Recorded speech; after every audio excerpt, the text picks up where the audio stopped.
Hello. Hello. Welcome to Say You Think You're Iconic, the movie podcast, where Jordan, of course, waits to the last minute to watch his movie again. Yeah. Yeah, it's becoming a problem. It's becoming a problem. The moment you start watching it Sunday morning, that's when you know it's a problem. Oh goodness. That would mean I have to wake up earlier, and I don't know if I can do that. It Well, how was your week? was pretty good. It's been kind of slow around here. Yeah, Been a little slow. nothing's been happening. Well, at least it's like gonna start raining again. Yeah, I'm excited for the rain. Yeah, us Northern Californians like the rain. Yes, we are so dry. We're ashy. Yeah, I was getting a little scared because last week it was like 80 degrees. I was getting Yeah, a little worried. we can't skip a rainy season, y'all. Yeah, but Miss Mother Nature always comes through. Oh, also, we had an inauguration. Oh yeah, that happened. We survived. We made it, y'all. I've sort of like checked out of politics ever since I Trump know. left. I Just know, same. I was like, I can relax now. I don't have to Right. worry Yeah. about there being World War III. So I could just Right. Like I can take a little break. I can Some be of that anxiety is a little bit lower. yeah, I can be blissfully ignorant. Like it's great. Hmm. We love to Um, see it. we'd love to see it. So for me, I started watching The Vampire Diaries Oh again. yeah, you have. I started on like Thursday, I think. It was either Wednesday or Thursday. And today is Sunday, and I'm halfway through season 3. And you might think, oh, that's not that bad. Each season is like 22 episodes, and each Each episode is an episode is hour long. yeah. I have a problem. Yeah, you do. And But the whole time he's been watching it, he's literally just bashing on Elena, which oh, she I is hate not a great main Elena. character. I hate it. I hope you all saw what I posted on Instagram. Make Catherine the main character. I mean, like she had like her moments in the first like what couple seasons The because that first was like their main adversary and that those were like the really good episodes. Catherine season was season 2, and so far that was the best season. Mm-hmm. Now I'm in season 3, and spoiler alert, even though the show came out like 10 years ago, um, I'm in season 3, and like the originals are like the bad Oh, in the this originals. season. Which, by the way, that show is much better than the Vampire Diaries. I only watched a couple episodes of the Oh originals. my gosh, it's so much better than the Vampire Diaries. Did I like how it ended? No, but the show overall was better Better. than the Vampire Diaries. I don't like how any of these shows have ended. I didn't like how the Vampire Diaries ended. I didn't I didn't finish like, all of the Vampire Diaries, but I went back and watched like the last couple episodes. That last episode sucked. yeah. Whoever writes Very these, anticlimactic. whoever writes these shows does not know how to end them well. Yeah, no. And then don't even Also, get me there's so many spin-offs on this as well. yeah, don't get me into legacies. Oh yeah, Legacies, that's I the one. watch it every week, but it's trash, and I know it's trash. It's a terrible show. One of their villains was Santa Claus. Are you serious? Yes, I am completely serious. Each episode has a new monster, and I really want them to stop doing that. Oh, I don't like Please, that. please stop doing that. There's so many better ways they could go with this show, and they just keep having them locked at this stupid school and having like monsters come out of a tar pit every episode and like attacking them. Oh, that's it. It sucks. Uh. I'm still gonna watch it, but it sucks. Like I'm way too invested to leave. Right. You're I've too deep in. I've watched 2 whole series based in this universe. Like I Yep. can't just leave. Mm-mm. Can't just leave. But that's my problem to deal with. I won't bore you with my problems. Also, like side note, like any TV like writers, can y'all make better shows? Please. Can y'all make better shows, please? I mean, I have a good show for one of my recommendations, but Mm. whew, it's getting tough out here. It really is though. Like some of these shows start out super promising and then they just out of nowhere take a left turn real quick, and you're like, where am I? Mm-hmm. I'm And talking about Riverdale. I watched the first season The of first season is Riverdale, good. and then I watched the first episode of the second season, and I never went back. Yeah, me neither. I was really invested in the first season. I was like, oh, this is really good. And then I got like halfway maybe through season 2. I'm like, Wow, you made it further than I did. I made it through well, that because first. I wanted it to get better. And I was like, maybe this time it'll get better. And it just Mm-mm. failed every single time. And I'm From what like, I'm hearing, it's getting worse and worse every season. Like they're like honestly, actively trying to make it worse. sometimes I literally just look up like Riverdale on like Tumblr or something, and I just look at people's posts, and they're like, you won't believe me, but this is what's been happening in the past like 2 episodes. And I'm just like, uh, how? Like, what is Yeah. going on I don't now? think you could pay me to go back to Riverdale. You couldn't. No. Mm-mm. And then in Sabrina, the Chilling Adventures of Sabrina, they Oh tried to like tie yeah, it together, and I was they like, please don't. really I was like, did. please don't do that. Yeah. Do not associate yourself with them at all. Mm-mm. Because like everyone was saying, oh, they're like cities that are right next to each other. I'm like, no, No, don't don't do do that. that. Mm-mm. No, because you're both gonna drag both of those shows down. Like, Yes. no. Yeah, don't do that. How is that show still on? I don't know. I honestly don't know. I have like, I really need to know how that show is still on because I found out about CW Seed.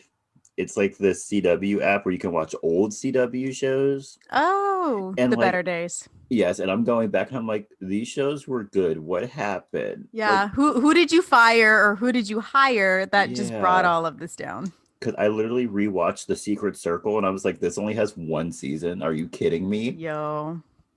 They really do be killing all the really good shows. I was pissed. And then I watched what is the name of that show? Please hold. I'm gonna literally have to look it up because it's gonna bug me if I don't.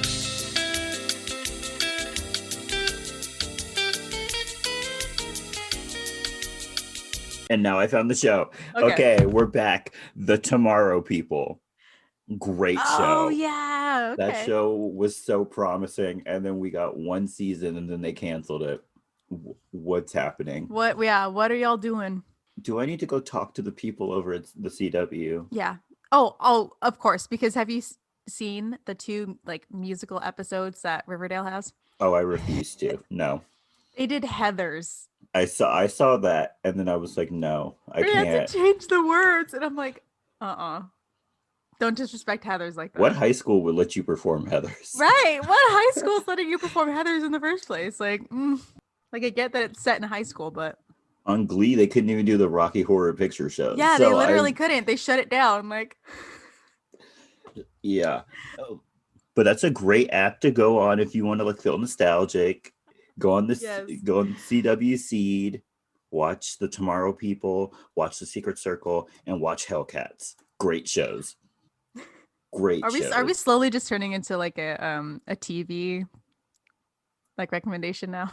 We're not movies anymore, we're TV. TV. Okay, that's fine. I love TV.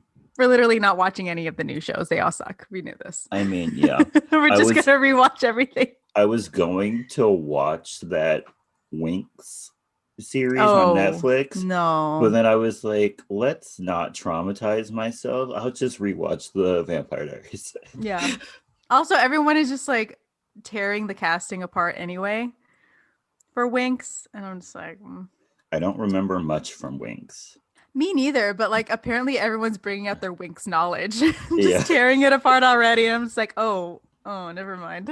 I don't think I've ever seen more than 2 consecutive episodes of the Winx, but Mm,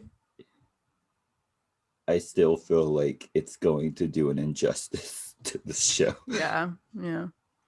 Okay.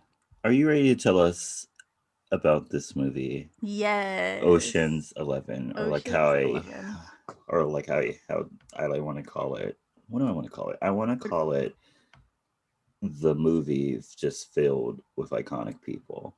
Yeah. Yeah, you're right. Okay. So We start this movie out with Daniel Ocean at his hearing to see if he's up for parole. And the parole board brings up that it's his first conviction, but he's been implicated in a dozen other fraud cases. So they're like, you're on thin ice, buddy, but what do you have to say for yourself? So he's basically saying that he was on a downward spiral, and that's what caused him to rob a bunch of people and actually get caught and sent to prison. And so they're like, if you're on a downward spiral before, what's going to stop you? And he's like, well, I have a new outlook on life. I don't know why every parole board buys this. Right. I have a new outlook on life and I'll do better this time. And they're like, all right, cool. You're free. They probably don't care. They're probably like, our prison is overcrowded. Yeah. You can go. Yeah, you Like- could literally say, like, I've turned a new leaf, and it'll be like, awesome. You're like, free. cool.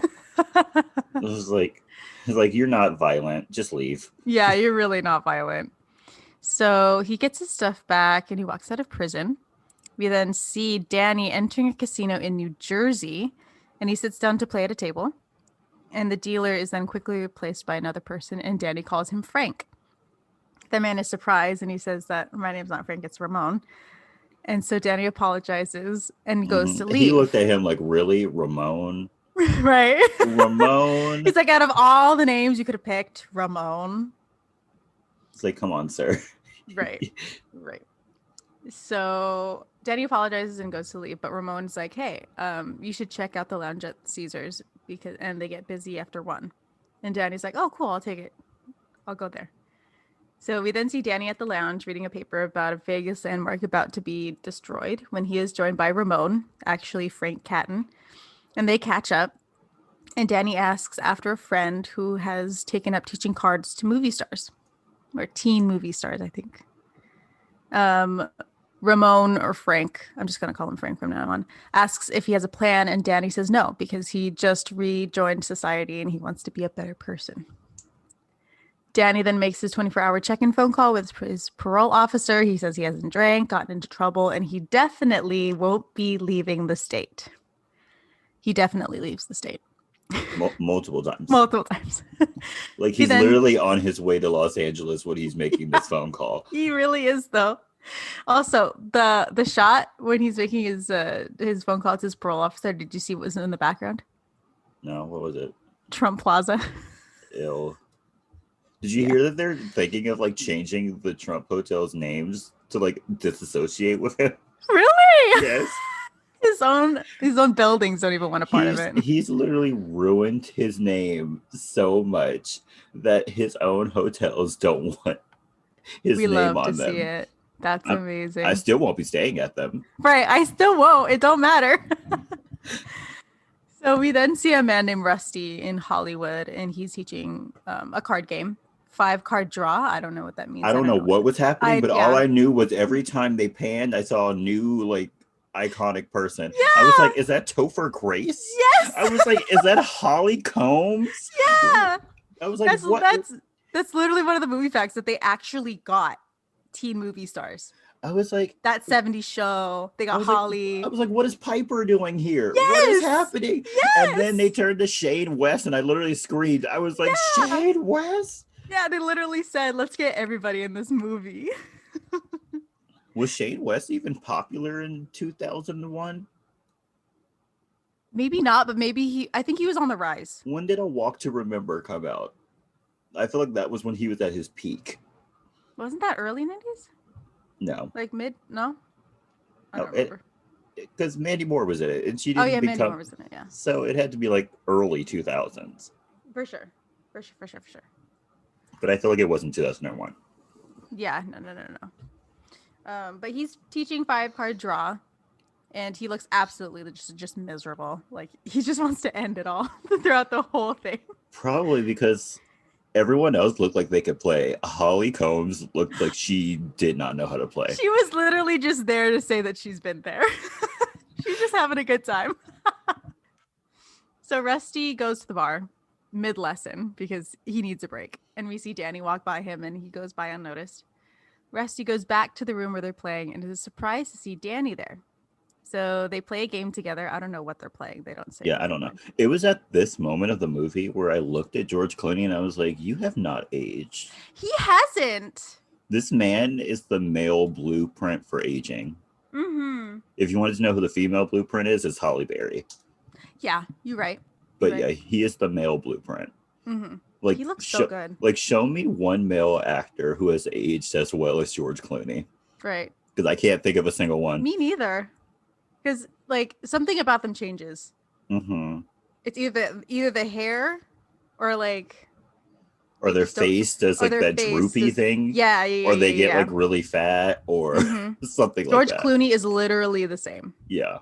I think that's why he dated all those women. He was like sucking their life forces out. And I mean, he still be getting them girls too. Like Leonardo DiCaprio, his spells don't work as well. Mm-mm. No, they don't. They don't. No, they don't. Sorry, bro. You can't be George Clooney. So they play a game together, and Danny gets questions about who he is by the other players. And he tells them that he just got out of prison, and he was in for stealing Incan matrimonial head masks. Rusty and Danny have like this back and forth throughout the game, and they tell about the last job they did together. And there's some drama between them a little bit. But it's just a ruse to win all the other players' money, which I think they walk out with, what, over $2,000 at the end of it? So Rusty and Danny leave the club together, and they go to a restaurant where Danny tells Rusty about the new job he's planned. Mm-hmm. He literally just got out of jail, and he's already planning another crime. He's like Libby from He really Double Jeopardy. Is, though. Yep. Except he planned better. True. Like he goes back to prison, but it's not for anything. It's just for violating his parole. Yeah. So Daddy says it's something that's never been done before and that they need a big crew. He says that the payout will be 8 figures each person, but Rusty's a little wary and asks who the target is. Danny says it's in Vegas, and Rusty asks if they're going to knock over a casino. We then see blueprints for the vault at the Bellagio. And we find out that it's the least accessible vault that's ever been designed, but it holds money for 3 casinos, the MGM, the Mirage, and the Bellagio. Oh my gosh, I want to just scream. Why? Because it was at this point where like they end up going to Vegas, and I'm like, Danny has the worst parole officer in the entire world. I know. Like you never see him check in ever again. You never see him get like a phone call. He's literally hopping from state to state like some sort of bunny. And like his parole officer is just sitting at home, just like, Danny is being a model citizen. He really was turning a new leaf. He's like, he's being so quiet, I'd never hear from him. I must be a really good parole officer. Yeah, I'm doing so great at my job. So while they're looking at the blueprints, Rusty says that the MGM and the Mirage are Terry Benedict's places. And so Danny and Rusty talk through how they would even start the heist. And they said they'll need many simultaneous cons. They drop like a bunch of names for stuff. I don't know what any of it means. And they need the money to back it. Danny says that Benedict has many enemies, but the one they're most interested in is Ruben Tishkoff. They are then interrupted by Oscar, the security guard, who Danny knows. How does Danny know all these people? I have no idea. I don't know. So he gets caught, and he asks if he can take the blueprints so that him and Rusty can take copies of the blueprints. And then he says he'll return it. At the elevator, Rusty is having second thoughts and asks for the reason why Danny wants to do this particular job. And Danny says it's because he's lost 4 years of his life in prison and that life is boring if you don't up the stakes. And Rusty's like, all right, you're right. They go to visit Ruben in Las Vegas, and they tell him about the job. And he immediately shuts them down because he's like, I know the job can't be done because I know these buildings inside and out. Danny says it's never been done before. And Ruben says there's only been 3 successful robberies in Las Vegas. Successful. Successful. There's this guy, I think in the 60s, 50s or 60s, who grabbed a cash box and was taken down 2 steps before the door. There's a guy in 71 who made it just outside the casino doors. And then another guy in 87 who made it about 40 feet outside of the casino before being shot down. They all had terrible plans. They just grabbed the money boxes ran out and ran out the front door. Right. Like, that's not gonna I think it work. was one of those like spontaneous, like I need cash. I just need to grab it and run. Then just steal people. Just go to those people at the like penny slots and just like knock over their coins and just take them. Right. I don't know. They probably weren't Walk smart by. enough for that. Oh, I feel like I would be a really good criminal. I like have to rein myself in because I know I would be a good criminal. You're like, I know if I even go down that train of thought. Yeah. I'm a really good liar. That's why I have to try not to lie because I'm really good I'm at it. too good at it. And then yeah, I feel like I have more like common sense than most people. I see that. I've worked a lot of like customer service Yes. jobs. You I know how I to know deal how with, dumb yeah. people are. I know how to deal with dumb people. Jordan's got his customer service voice down. Oh yeah, you guys want to hear it? Yes. Okay. So I used to work at Sears. I could say that because like Sears is gone now. um Hi. How are you doing? Yeah. Would you like a bag with that? Sure. Okay. Have a nice day. You sound like a completely different person. Oh, goodness. That's I don't know actually what kind of scary. I don't know what kind of demon just possessed my body. The customer That service demon. that was not me. It was not me. I just blacked out for 2 seconds. Where am I? She saw my eyes roll to the back of my Yes, head. I did. Stuff was floating around the room a little bit. It's okay. Okay. So Ruben sarcastically calls them pros and says that even if they can pull it off, they're still in the middle of the desert. Like, where are you going to go with all of this money? So Rusty and Denny accept the reality from Ruben and they go to leave. But before they can, Ruben's like, so which casino were you thinking of robbing? And so they're like, oh, we were just, thinking the Bellagio, the MGM Grand, and the Mirage. And so Ruben automatically knows who they're talking about. And he's like, those are Terry Benedict's buildings, and asks what they have against him. And then Dusty and Rusty. Oh, no, Dusty and Rusty. Rusty and Rusty? Danny. It's because they have E's at the last part of the name. I get Dusty messed and Rusty. That's what we will be calling them for the rest of this episode. They turn and ask Ruben what he has against them. And Ruben's like, he's going to demolish my casino in a month. And Ruben's like, you know what? If you are going to go up against them, you have to be careful because Benedict will come after you and your bloodline. He'll just end you. I mean, that's a great way to run a business. Yeah. Yeah.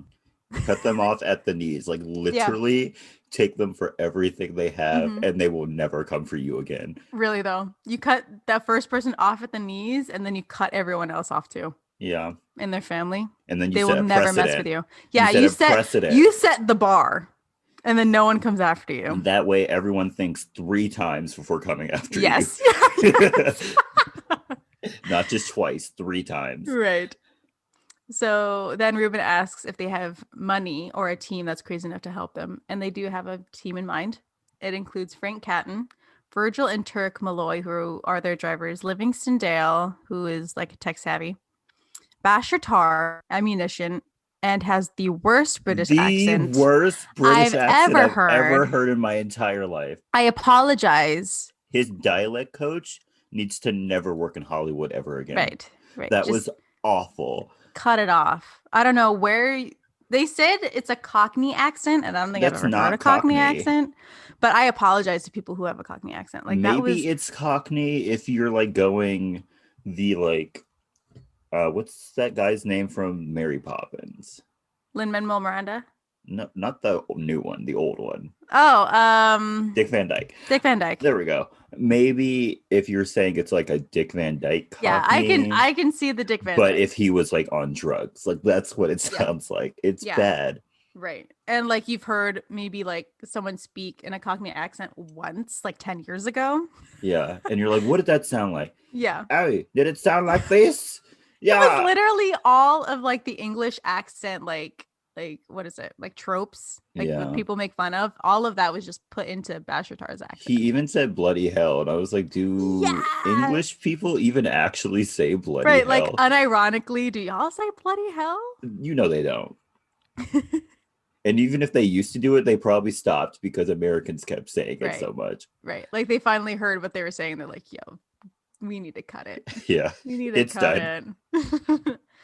So we see Bashar like in the middle of a robbery, but like something fails and he's caught, but is saved by Rusty and Danny. We then have Yen, who is their grease man, basically a man who can get into anything. Yeah, he's like a contortionist or something like that. Yeah.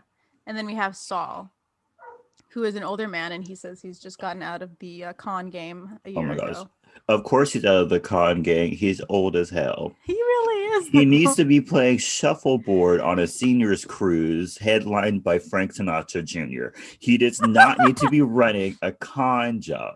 Yeah, like let this man live. Yes, at any moment, his left hip, which is on its third replacement, could lose a screw, and then you're out of man. Right. Why would you need Right. Like he Saul? says he has a good life in Florida. He says he's dating a girl that works at Macy's and he loves his life. Like, let this man live. Yes.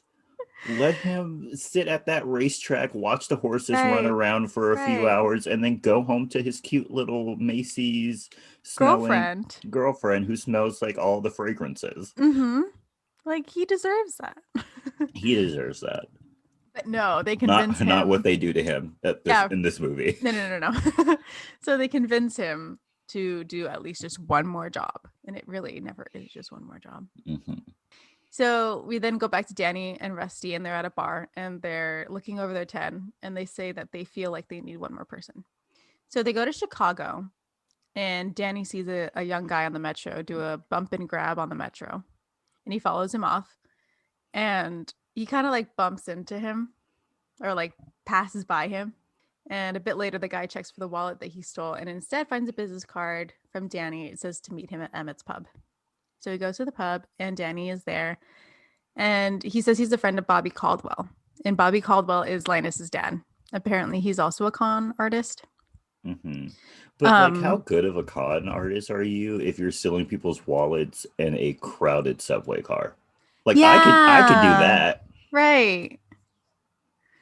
But whatever. Like, that was such like a petty, like, pickpocket. Thing. Like, I feel like if you practice enough times, you could do that with anybody. I feel like even if you didn't practice, like the people were literally stuffed in this car like sardines. Like literally all you had to do was like put your hand into someone's pocket and then take it out. Yeah. And if none of you have been on the metro before, the metro gets super, super crowded. Yeah. Especially in the mornings. So Danny shows him a plane ticket to Vegas and asks if he's interested in the job. And Linus is like, yo, I don't want to do anything under my dad's name. And Danny's like, no, after this job, if we get it right, then you can operate under your own name. And so Linus accepts. And so the crew arrives in Vegas and they show up at Ruben's house. And Danny tells everyone that, you know, like, we thought of you for this job, but if you don't want to like be part of it, that's fine. You can leave right now. But if you don't, come inside and listen to what I have to say. So Linus has some reservations, but is told immediately by Ruben to like get his ass in the house because he won't part of this job. So Danny tells the group about the heist, and they have gotten new intel from Frank, who works at the Bellagio now. And they know that the security system is strong and getting close to the cages will be tricky. I don't know what the cages are. I've been in one casino. The only casino I've been in was in Reno, so yeah, same. not at the same caliber. And it was only Circus been to Reno, right? So like I was never on the casino floor. I think I walked through it once, and I swear my lungs will be black when they cut me open. On my cruise ship, I walked through the casino, yes. And I was like, what is this? Yeah. Like, even on my cruise ship, you would get down to the same floor as the casino and you could just smell all the smoke at you. Terrible. I feel so sorry for the people who work in there. Yeah. Like, do all casinos smell like that even now? I think so. Because I had to go, you had to go through ours to go to the coffee shop. Oh, no. And I was like, why would you do this to us? Yeah. It's all the people who don't smoke. Like, this is awful. And I think they also had like on C days they would have like trivia and stuff down there, and I was like, it smells so bad. Yeah, we did our Harry Potter trivia in the casino, and I was like, it smells so bad in here. Yeah, ours had their own little like theater area for like the trivia nights, which was nice.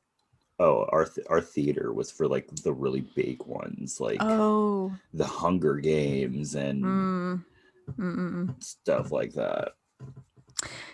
Anyway, they find out that they have codes for all of the major areas of the casino and that they change every 12 hours. The elevator that goes to the vault won't move without fingerprint and voice identification, which they cannot mimic, and that the elevator shaft is I think rigged. the girls at Charlie's Angels would say They otherwise. would say different. If they can get a whole face scan from a tuba Yeah, and and fingerprints, fingerprints from a a beer beer bottle. bottle, you I'm can pretty sure mimic. you can too.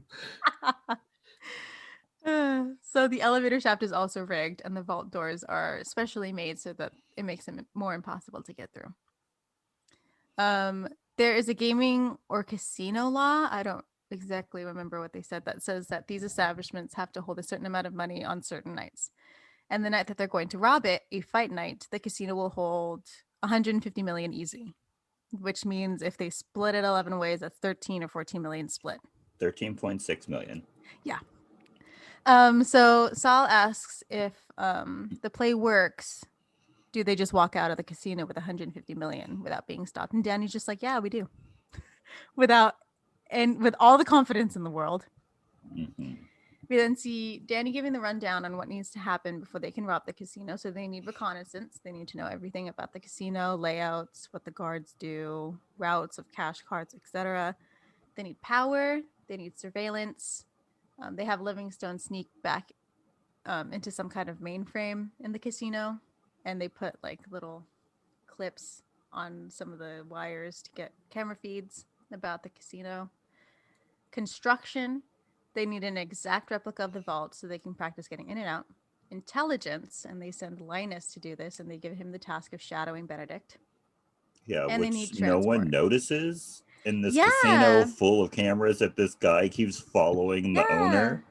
And if they and like Linus says that this man is like clockwork, so you would recognize somebody Yeah, coming around you every day. every day for God knows how long. Yeah. And Benedict is one of those people that like if he sees you once and then he sees you again, he's immediately suspicious. Yeah, So I don't know if Linus has some like secret trailing powers or whatever, but I feel like Benedict would have noticed. I would have noticed. Yeah.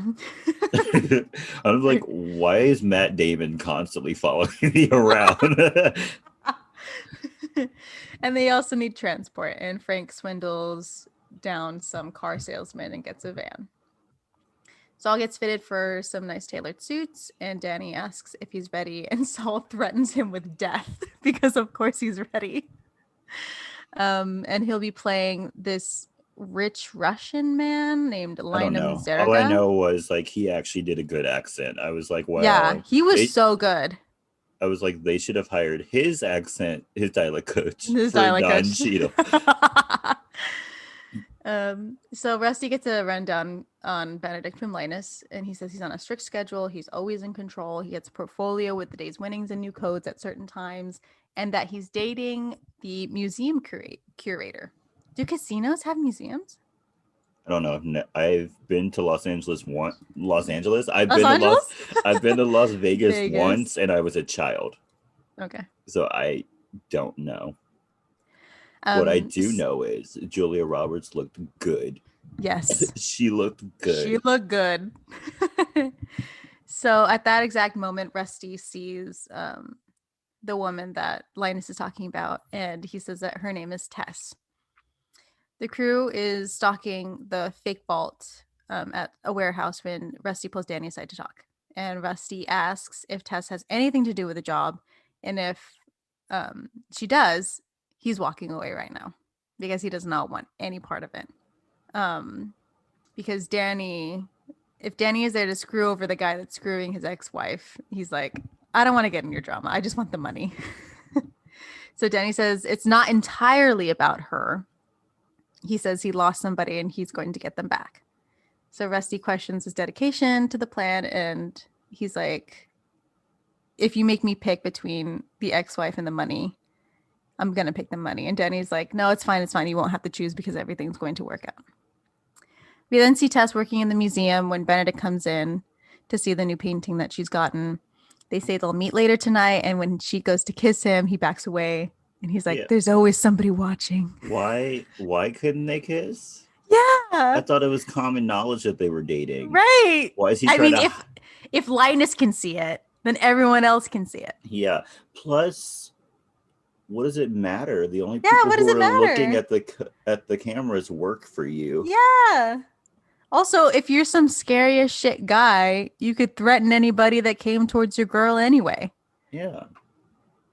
So Weird. what's the problem? Who knows? Also, that's a red flag, ladies. Yeah. And anybody who's in a relationship, Won't kiss they you in say public. That's a little weird. that. Unless y'all have a thing about PDA, and Even you're all then, on the same page about like that. a simple kiss is like you don't need to be making out, but like Yeah. a kiss. Right. Like you kiss me on the cheek, quick peck on the lips, whatever. We're Gucci. So we then see Saul as Mr. Zerika at the tables, and Benedict comes down to see him. At the restaurant, Tess is sitting by herself waiting for Benedict when Danny shows up instead. He sits down at the table to talk to her, and she's super upset to see him. He tells her that he's there for her and that he's starting his life over again, and he wants her part of it. And she immediately shuts him down. Oh my gosh, she is amazing. She really is. Telling your husband you'll write him and then sending him divorce papers is a power move. It really is, though. That is a power move if I've ever seen one. Power move. Everyone keep that in your back pocket. Yes. In case you need it. In case you need it. I mean, I'm hoping your spouse never gets arrested, Mm-hmm. but if they do, keep that one in your back pocket. Keep that one in your back pocket. All right. Send some sneaks a little bit of divorce papers in there. And also, this scene is really good. But how is George Clooney going to let Julia Roberts eat him up in this scene? How are you going to have someone out-act you in your movie? I don't know, bro. I would have been in the Top editing. tier acting. I would have been in the editing room, and if I had seen that, I'd be like, oh no, we need to reshoot this. No, probably the people who were in the editing room watching this are probably like, yes, Julia Roberts, go off. Shred him. You know when he first saw this movie, he was pissed. He was pissed. Oh my gosh, out acting you in your own movie. That's embarrassing. I do have a movie fact on that though, like Okay. later on, and I'll tell you about I bet you do. So we go back to Saul, and he's talking to Benedict at the same time that Tess and Danny are together. And Saul is saying that the night of the fight, he is going to be getting a package that's very valuable, and he needs it protected. So Benedict suggests the house vault, but Saul wants something better. Back at the restaurant, Tess says that she had to leave New York City after he went to prison because of everything that was going around, and that the past 4 or 5 years have not been good for her either. And Danny says that he gets it, that she wants a new life, but she shouldn't do it with Benedict. But she is not having it. Like, queen, go off. Benedict then shows up saying that a guest has stopped to talk to him, and Danny introduces himself. And Benedict basically does like a power move, and he's like, oh yeah, I know everything about you. You just got out of prison, right? Yep. He's like, I keep tabs on my woman's life. Look, I know what's going on here. What's going on? Benedict says he knows exactly what goes on in his casino, and Danny walks away, who is then trailed by Linus. How Danny does not know that Linus is trailing him again, I don't know. So Basher is like the next day. Basher is in his hotel room messing around with some explosives, and Benedict is holding an event for the destruction of Ruben's old casino. Linus and Danny are there, and when the explosion goes off, the electricity in Basher's room goes out as well, and he storms out. The next day is heist day, and Rusty is giving last-minute instructions. 5:30 is makeup and costumes. 7:05, Saul's package arrives, and if Linus can get the codes, then the plan is a go. At 7:30, Yen gets put into the vault. Oh, well, he gets put into a cart that is supposed to go to the vault, and then they have half an hour to turn off the power or he suffocates. Once the power is turned off, security excuse me, and the elevator defenses are down for 2 minutes. We then see Yen in the practice vault trying to map out his route. Oh my gosh. Oh my gosh. What? Okay. So Yin is like practicing, right? Uh-huh. And he's in the middle of the thing. Mhm. And like people are like, is he gonna be able to make it? Because it's like a good like 10 feet away. A good 10 feet. And then like another 10 feet up. Mm-hmm. Tell me why when he jumped and did a backflip to the safe, I audibly gasped. Like it was both amazing and horrifying at the same time. Yeah. Wow. I was so scared yet mesmerized. I always forget that it's your first time watching this movie, and I've seen it so many times because I love this movie. Oh my gosh. So I can't imagine your reaction later on when he's in the actual vault. Oh my gosh, yes. Oh, almost had a heart attack. Literally, he jumped and he did a flip midair and then landed on his butt on the thing, and I screamed. I was like, also, I love the fact that the guys are just watching him and they're taking bets on whether he'll like overshoot it or not. Oh gosh. That was the most scared I've ever been in my entire life. So Yen has to do this because he can't touch the floor while in the vault. Basher then shows up and with some bad news, and he's covered in sewer, gunk, shit, whatever. Yeah. Basher.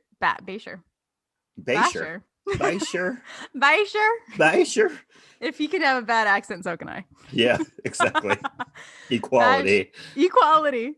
Basher basically says that the explosion that took out Ruben's casino took down the problem in the Bellagio system that they were trying to exploit to get into like their servers or whatever, and that they're currently fixing it.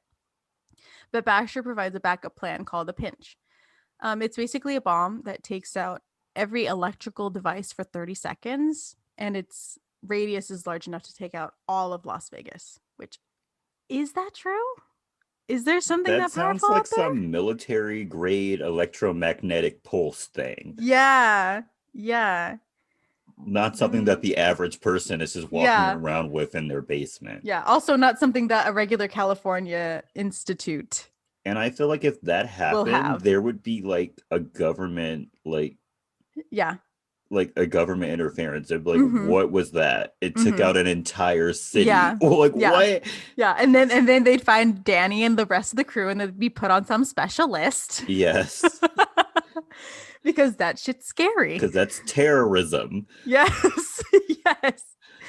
So they find that the pinch bomb is in a institute that's nearby. So the crew gets into the van and go to the institute to rob it.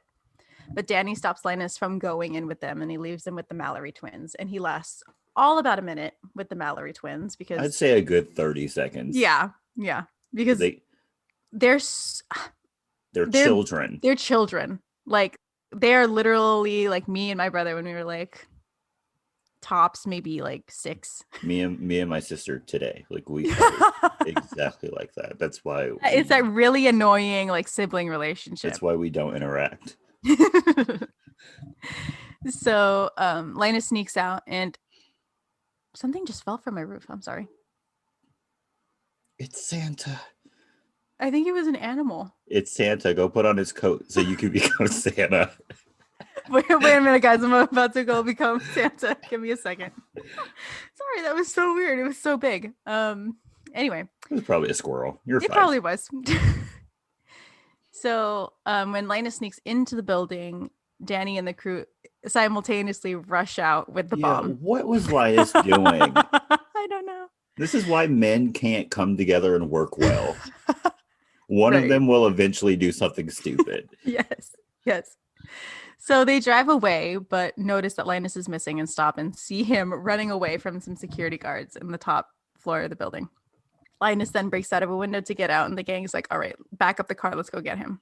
Yeah, now they're most definitely on some government list. Because now they've seen Linus and they see the car that has the bomb in it. And they know that something is missing now. Yeah. So Linus gets into the car, and when the car starts moving, the open back doors, they're open to get Linus in, but he comes into a side door. And while they drive away, one of the back doors swing closed on Yen's hand, injuring him, and Danny chews out Linus. Ruben freaks out when Danny and the gang don't show up, and when they do, Rusty meets Linus and Danny in the lobby and bring them up to the room. Once in the room, Livingston then tells them that they have another problem. Danny has been red flagged by the casino, meaning the second that he walks onto the casino floor, he is going to be watched like a hawk. Rusty asks how this would have happened, and Danny tells him that he doesn't know. But Linus speaks up, and he's like, he's been going to Tess, and they had an argument in the restaurant a couple days ago. Danny is upset that he's been tailed, but Rusty says that he puts him up to it because he didn't trust him alone with Tess. Rusty makes the decision to take Danny out or cancel the whole thing, so he just takes Danny out. Danny is upset, but Rusty says he has to make the call because Danny is choosing Tess over the money. Rusty then puts Linus into Danny's spot. Rusty then trains Linus in what to say and do around Benedict as I don't remember what he was. Nevada Gaming Commission. Oh, yes. Yeah, he's part of the Nevada Gaming Commission. But it's called away the moment before he can tell him something important. Rusty then sees Saul get like a dizzy spell.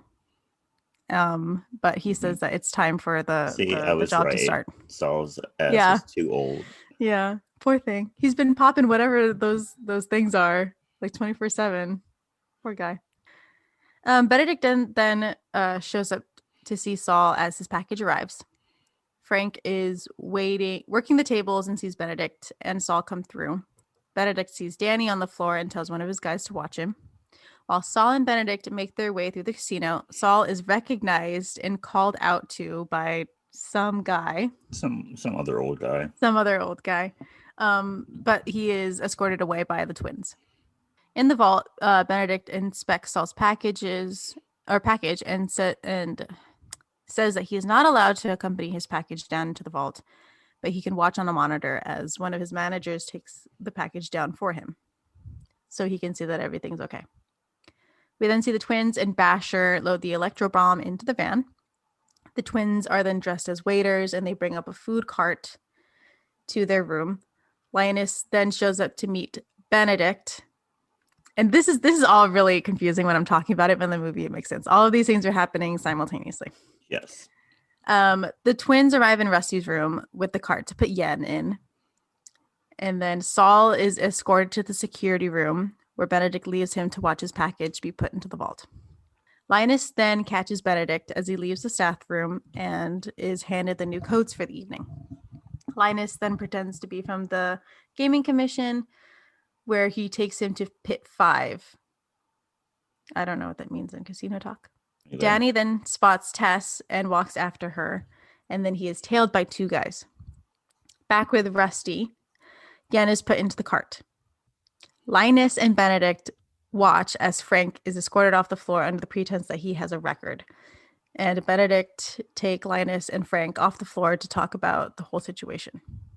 At the same time, the twins show up on the floor with Yen in the cart.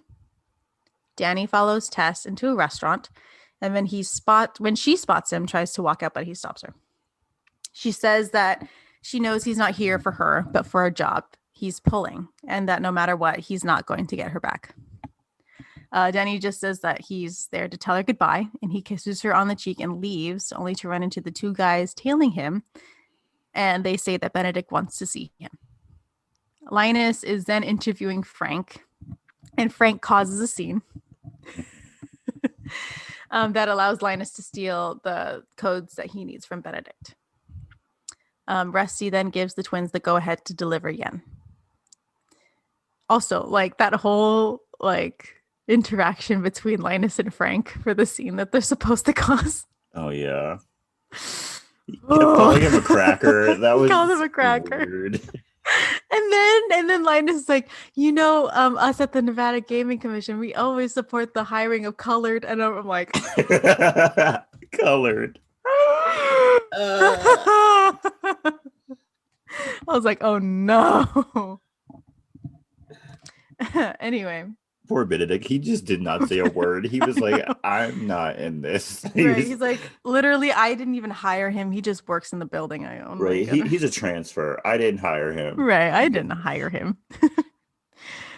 The twins then show up before the staff only like corridor and they cause a scene to get the cart in with Yen. At the same time, Yen in the cart and Saul's package are taken down to the vault while Danny is brought to see Benedict. Rusty is then going to join the rest of the gang, and Basher is almost ready with his bomb. Benedict then sends Frank away, and Linus and Benedict walk away until they separate. Linus says he forgot his pager, and Benedict is just like, I am really late on my schedule. I have to go to the fight. Danny is then seen in a cameraless room with the two guys, and then they leave. And then some guy with big muscles comes in. Yen and Saul's package make it to the vault, but Saul's package ends up on top of the cart that Yen is in, causing a problem. Danny is then punched by the guy that came into the room, but stops him. And Danny knows him. His name is Bruiser, and he is there to help Danny escape through some kind of air vent. I guess Is that an air so. vent? That was a huge air vent. Like it's like a Sweet Life of Zach and Cody sized air vent. Yeah. Like you That could can shove fit, like, three people. multiple people Yeah. in there. Yeah. So Benedict shows up to the fight and sits by Tess. Ruben is also there. Linus is then seen walking into an area that he shouldn't and is almost caught by security, but something happens to Saul and he passes out, drawing their attention away from the cameras, and they have to call a doctor. The feeds are then exchanged with the recorded ones that Livingston got, and Linus is hidden. Linus then opens one of the light panels and is shocked to see Danny, who pulls him out of the elevator. Rusty then shows up as a doctor to help Saul. Linus and Danny get geared up to go down the elevator shaft and asks why he's here. Danny says that he paid a guy $1 million to get him out of Benedict's sight, and that the fight with Rusty was staged and a ploy to get Linus serious in the job. Rusty is then shown performing CPR on Saul when the twins arrive as EMTs, but they say that he's dead. Okay, but like, so spoiler, Saul wasn't actually dead, Mm. but he was actually performing Yeah. CPR on him. Mhm. So he probably broke a rib or two. Yeah, bruised some ribs. Believe me, I was a broken them. lifeguard. So when you do CPR, they tell you to push down hard, Hard. and then, like, it expands your ribs, and then eventually they will break. Mm-hmm. And he was actually doing CPR on this Yeah. man, and this man is like 90 years old. Yeah. Also, like, there is something seriously wrong with Saul, though. Like, all that sweating and that dizzy spell Yeah. earlier in the movie, there is actually something wrong with that man. Yeah. See, Give Saul a break. he should have just sat on his porch in Florida, Mm-hmm. drinking his tequila sunrises So, and smelling like Dior fragrances for the rest of his life. yeah, living out his best life with his Macy's girl. Mm-hmm. Back in the room, Danny is supposed to be in. Bruiser is pretending to beat up Danny. For like, who knows how long? Who Like, knows how long? for like 12 minutes, Yeah. probably. Yeah. Because he's literally just throwing himself around the room and making like groaning noises, Yeah. like slapping things. How long do they Danny- think it takes to beat somebody up? I don't know. Danny and Linus are then given the signal. Give the signal to Linus to tell Basher to detonate the electro bomb. The fight then starts at the Bellagio, and Basher sets off the bomb, taking out the electricity, and Danny and Linus rappel down the elevator shaft. When the lights turn back on, the fight and the casino floor are in chaos. Like, people are trying to steal money. The people in the fight are just fighting each other In the dark. In the dark. They're just punching. They literally in were the just dark. throwing punches. So Yen then carefully makes his way out of the cart, and Saul's package is still on top of his little opening, and he barely catches the chain on the package before it can trip a sensor. Danny and Linus then take out the two guards that are outside the vault with like a little gas disc. That Frank they then- didn't see. that they didn't see. Like, it was so funny. Like, they like skirt it like across the hall, and the guys just happen to not be looking at the Right. elevator. Also, like, wouldn't that make a sound like Oh, metal most on the definitely. floor, like skirting like that? I Most feel like it definitely. would have. Also, why were those security guards just standing there? Like, they didn't have any chairs. Yeah. Also, Give they were workers chairs. also they were like just staring at the vault. Like they weren't looking Yeah. at the elevator. Like, shouldn't you guys be looking Yeah, at the the one way elevator? to get in they weren't looking at. Right. What would they Like have done if they were looking at the elevator? right. Then they wouldn't have known. They couldn't have done anything. See, you see how dumb people are? You can do anything. You can do anything. So Frank meets up with Livingston in the room and they watch as Yen makes his way to let Danny and Linus in. And so he makes his jump from his cart to one of the shelves and he almost falls off, but he makes it. He went over. Yeah, he overshot totally. He then puts a small bomb on the vault door and signals Danny to put his device on the other side to trigger the explosion. And when Yen goes to move off the door, his bandaged hand is caught on the door. And the anxiety I have every time I see that scene.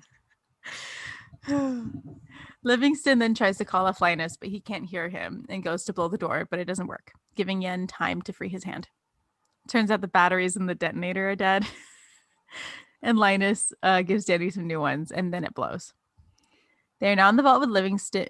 They're now in the vault, and Livingston, Basher, and Frank, and now Saul, who is dead, watches Danny, and Linus pack up the Mini. Livingston then signals Rusty, who calls Tess with a phone that was placed in her pocket. Rusty then asks for Benedict and says it's the man on the phone who's currently robbing him. Benedict ends up in the security room looking at the tapes of the vault but sees nothing wrong and tells Rusty so, but then Livingston changes back the camera feeds and shows what's actually happening in the vault. Tess then thinks back to her last kiss with Danny and realizes that that's the point when he slipped the phone into her pocket. Okay. Okay. It was at this point I was like, no, you can't tell me that she didn't feel that heavy-ass brick phone in her pocket. Yeah. Quit playing in my face. Right. For those who don't know how heavy those phones are, they literally are a brick. They're like a pound. They're hard as hell, and they are heavy. And with the way she was stomping around, it had to be slapping against her thigh. Right, like she knew. Unless she had something equally as heavy in her other pocket, I doubt it. Yeah. Would have felt it. And who doesn't have a cell phone? Right. She was like, oh, I don't have a phone. Yeah, she's like, I don't have a phone. I'm like, really? Like, don't lie, Tess. You do. You know you do. It was at that point when I was like, is she a part of this plan? I was like, that she has to be a part of this plan. Right. Who doesn't have a phone? Right. Benedict then tells her to leave because he doesn't want her to see what's about to go down. And so she leaves. Mm-hmm. Benedict looked dumb as hell. Mm-hmm. How do you not know what your own safe looks like? Mm-hmm. But I mean, maybe the panic got to him. I don't know. Okay. Benedict then says that Rusty is a dead man and that he'll never leave the casino with his money. Rusty says he won't, that Benedict will be the one that's going to do it for him. Benedict then gets a card from his manager with how much money is in the vault, and it is $163 million.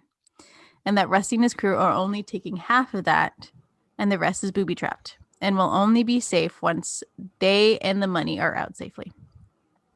At this point, Tess has run into Rusty in the casino as he's giving this talk to Benedict. Rusty then gives him an ultimatum: lose $8 million secretly or $160 publicly. You meant 80, but okay. You said 8 million. Oh, sorry. Yes, 80 million. 80 million. 80 million. Benedict then signals his manager to make a call to the police. Tess asks Rusty where Danny is, and he says he's fine, and that he wants Tess to go up to her room and watch TV.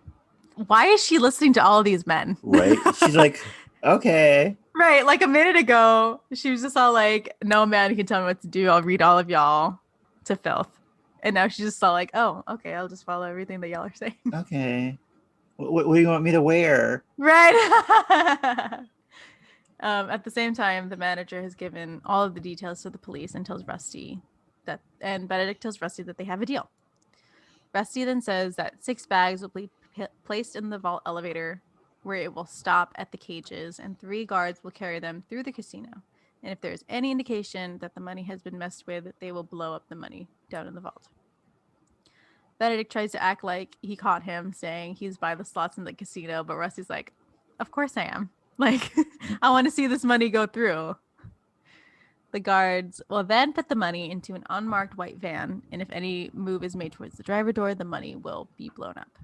And once the money and the team is safely gone from the casino, the vault will be Benedict's once again. While this is all happening, the SWAT team arrives, and Benedict then says that Rusty is going to need to run because he's going to take care of him if he ever catches him.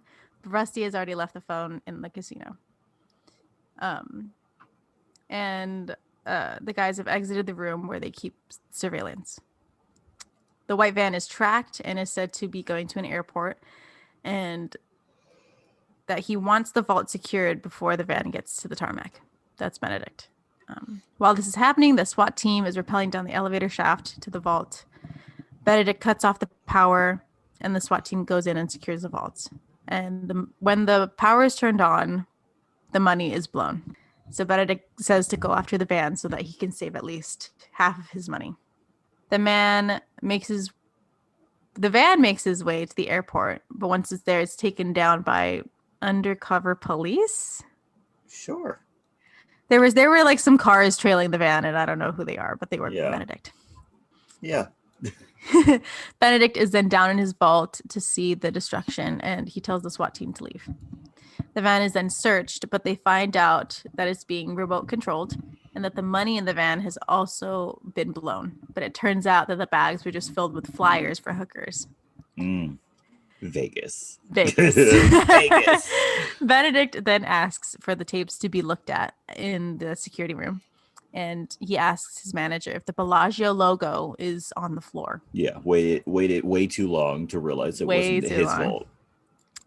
And on the tape, it shows that there is not. And Benedict finds out that what they're seeing was filmed earlier and that the whole thing was staged.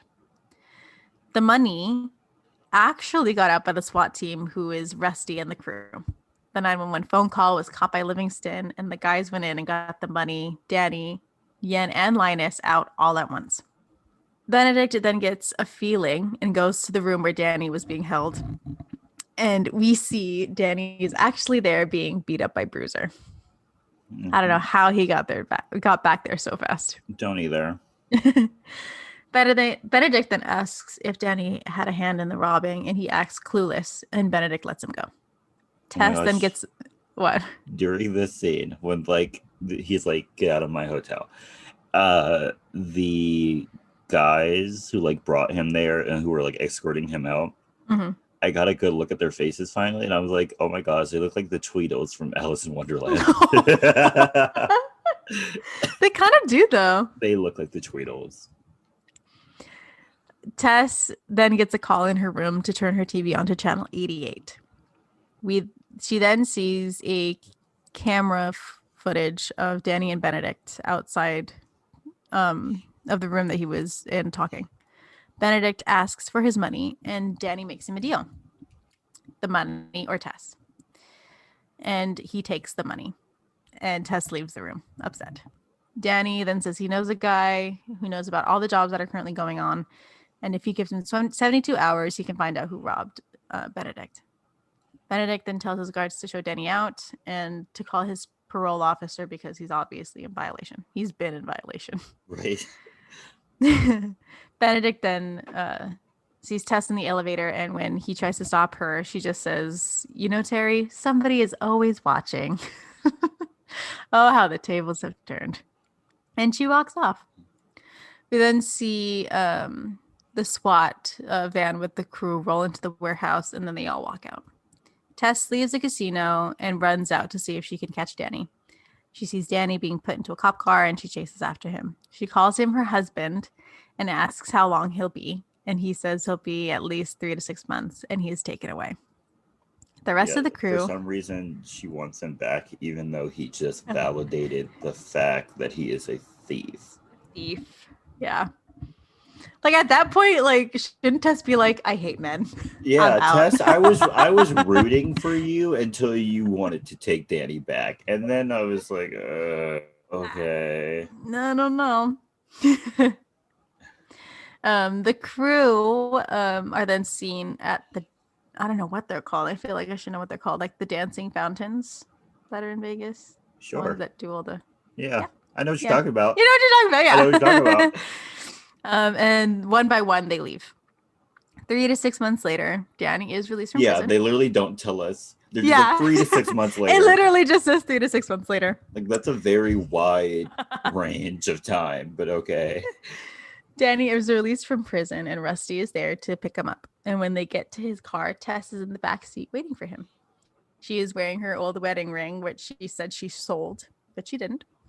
And the two guys who guarded Danny at the Bellagio follow them out of the parking lot. Yeah, And that's the end of the movie. yeah. Tweedledee and Tweedledum are following them. Yes. And that's it. Also, how good is your plan if it involves you going to prison? At least Well, in maybe it's one of those like unavoidable facts that like somebody has to go to prison. at least in Ocean's 8, no one went to prison.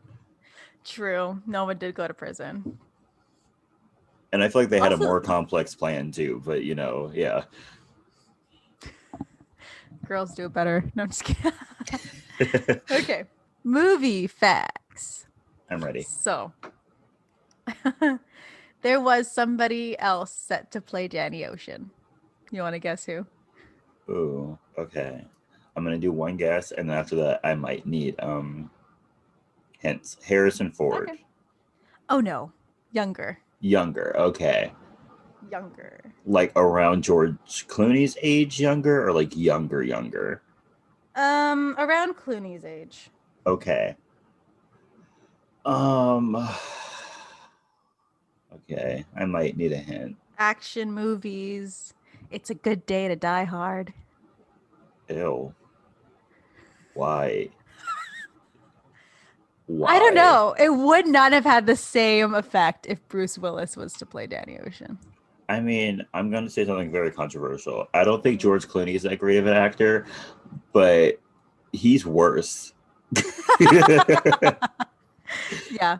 I don't he does not have the same vibe No. for this movie if they put Bruce Willis in. No, let's not do that. Let's not do that. Also, they had somebody else who they wanted to play Linus Caldwell. Who is it? Like Liam Neeson? No. Marky Mark. What? Mark I'm sorry. Wahlberg. I know who you were talking about. Okay. What? Why? Yeah, they wanted Mark Wahlberg. And he only turned it down to be in Planet of the Apes. Oh, sir. Yeah. Sir. That terrible one by what's his name? Yes. With those really bad ape suits. Mm-hmm. Oh no. Yeah. Well, Yeah. he committed a hate crime, so I don't care. Okay. Honestly, he can never work again, and I wouldn't care. And this one is justified. So Don Cheadle said that he was embarrassed about the Cockney accent that he used in the film and eventually apologized for using it. Thank you. It is Thank you. considered one of the worst British accents performed by an American actor. Because it is. I could do a better British accent than that. And I have. Yes, you have. So, yeah. Also, he is not credited for this movie. Don Cheadle isn't credited for this movie? Mm-mm. Apparently some things went down like behind the scenes that he didn't like. So he's just like, you know what, take my name off. He is credited though for Oceans 12 and 13. Oh, I forgot But there he were did more. not want his name. He did not want his name on this one. I wouldn't either. If those were my acting choices, I'd be like, oh no, let's take my name off this. Let's not do that. That accent though. It's like, I don't even want residuals. Just like keep me away from this movie. Also, when they wanted Julia Roberts for the role of Tess, they sent her.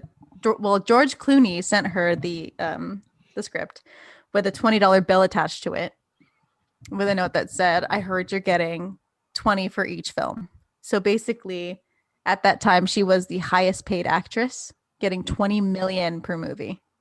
Mm-hmm. And he gave her a $20 bill. Yeah. Why are you But playing? maybe that's why her acting was so good, because she was getting paid that much. Why are you playing in her face? $20. Bruh. She could probably drop $20 in the street, and it would be more money for her to go pick it up. Bruh, no, she could probably drop a lot more than that and be like, "Oh, did I drop something? I'm sorry." Well. Oh well. I'll make more Someone money else's if I day is keep made. walking. Right. Also, the actors in this movie took a major pay cut so that they can make the movie budget smaller. The movie budget was 85 million. Who other than the like three people, Julia Roberts, George Clooney, and Brad Pitt, needed to be paid a lot? Everyone else did not need to be paid a lot. So who else needed to be paid a lot? I don't know, but they said that everyone took major pay cuts so that the movie could be made. Because I feel like the only one I could think of is maybe Matt Damon, and even not him. Yeah, even then, because he was pretty small back then. Was this pre or post Good Will Hunting? Isn't it post? Wasn't Good Will Hunting like in late the 90s? 90s? Yeah, I think so. Yeah, wasn't it like 98 or something? Yeah. Yeah. So maybe. So maybe.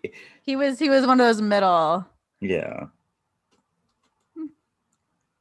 And that's all my movie facts. So, iconic or not? I will say yes. The cast alone makes the movie iconic. Mm-hmm. But it was a good movie. I love when a movie makes a plan and it actually works, because that like rarely happens.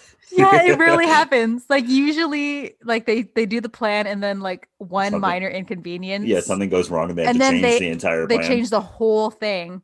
Or like in Ocean's 8, they tell you one plan, but actually a different plan is another happening. One happened. Mm-hmm. Yeah. Mm-hmm.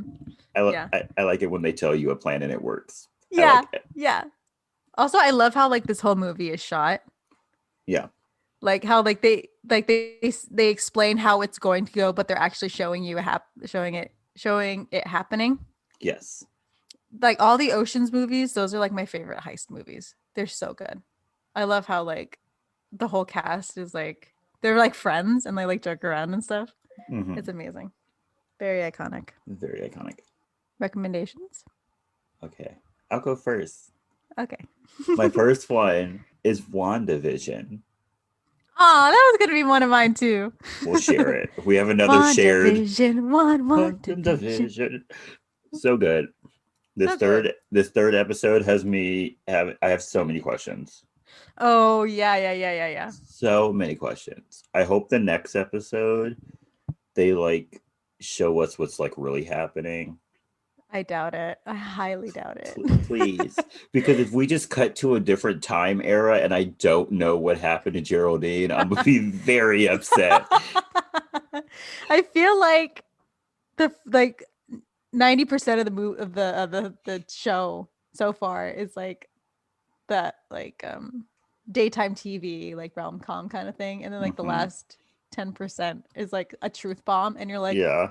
Excuse me. Right. Let's go back to that. What was happening? Could you elaborate a little bit more, please? Yeah. All I know is Wanda. I've been watching a lot of YouTube videos. Explaining. Wanda's going to go through some stuff. Oh yeah, I 100%. Oh my goodness, this is going to be a wild ride. Yes, it is. I can't wait for the cameos that are supposedly coming. It's going to be great. My second recommendation. I was literally just listening to this before we started recording. It's Tori Kelly's Hiding Place. Great album. So good. Immaculate. It deserved the Grammy it got. Yes, it did. Amazing. Even if you Even if you're not a religious person, like listen to it. Yeah. It's amazing. Yeah. Like, yeah, even if you're not, it'll probably get you like into this like great headspace. Yes. Like you're just like you like vibe out. It's amazing. And then she's got those bops on there that like come out of nowhere and you're like, "Hey, Yes. yes." Never Alone. Great song. Ooh. I could go off on a hiding place. Help Us to Love. Great song. Ooh, love that one. My favorite is Just Ashore. Oh, song. yeah. I have a bunch of favorites from Hiding Place. It's a very short album. So like Soul's Anthem, ooh, Never Alone. great. Just listen to it. Yeah, I think just the listen to entire it. thing is like produced by Kirk Franklin. So like Yeah, bops all probably around. is. Bops all around. So yeah, go ahead and give that a listen. Yes. It's actually the last Tori Kelly album I liked. I did not like Inspired by True Events. It was boring to me. I didn't really listen to that one. It's boring. Maybe because I wasn't really into it either. Yeah, it's boring. So yeah. Okay. I didn't like Solitude either. Oh, Solitude? That was another boring one. And it's only 5 songs and I still can't listen to all of them. Dang. Tori Kelly, I know you're trying to like go into like this alternative realm, but I'm gonna need you to either stay strictly pop or strictly gospel. Right. I like those are her like powerhouses though. Like she goes off on both of them. This like alternative like grassroots stuff is not working. Why is everyone doing that? Like everyone has that phase. I have like no JT idea. went down that road. That Man in the Woods album is not it for me. Yeah, it's not. It's not it really for me. Like your whole career has just been made up from like pop and like total like bops, dude. Like I understand you doing your own thing. Yeah. But maybe those are like cuts you should keep to yourself. Yeah. Or like singles, you know? Yeah. Not like I don't know. Y'all do what y'all want. But maybe she's coming back to form because her Christmas album was very good. So maybe she just was taking a little break. Maybe she was a little depressed during quarantine, so she released those. We feel that. Yeah. Yeah. We feel that. I'm right there with you. But like when I'm depressed, I don't need sad music. I need something to hype me up. Okay. Is that it? Do you have one more? That's it for me. That's it? Okay. So y'all already know one of mine, WandaVision. Check it out. Really good. Also, I have an album. It's Oh My Heart by Mother. Really good. It's got a lot of songs that like you didn't know that were by them, because I was listening to the album and like 3 or 4 songs are just like, oh wait, I've heard these before. Check it out. Really good. I've never heard of Mother. I didn't either. I knew of their songs. I just didn't know that they were by Mother. Would I know any of their songs? You probably know Arms Tonight. Also, I have one more recommendation because now that I'm looking at their album. Look who has 3. It's Streets by Doja Cat. We love it. Streets. I know that song. Hot Pink. It's off the I know that Pink. song. I just try to have it come to my brain. I'll listen to it later. I know the song. Listen to it later. I know the song. You do. My favorite song off of that album is Rules, but you know, whatever. Yes. Oh, that's also a good album if y'all don't. Oh yeah. Haven't listened to it yet. Great album. Great album. So thank you for listening. Yes. So don't forget to follow us on social media, guys. We have a Twitter and Instagram. They're both at SYTYI Podcast. Send us some movie requests. Answer some of our questions. Yeah, we have a lot of questions. We have a lot of questions. Yeah. Also, if you have questions, we'll figure it out. Figure out the answers. We'll figure it out. I could come up with a really good lie. Yeah. And we'll convince you that it's real. A really believable lie.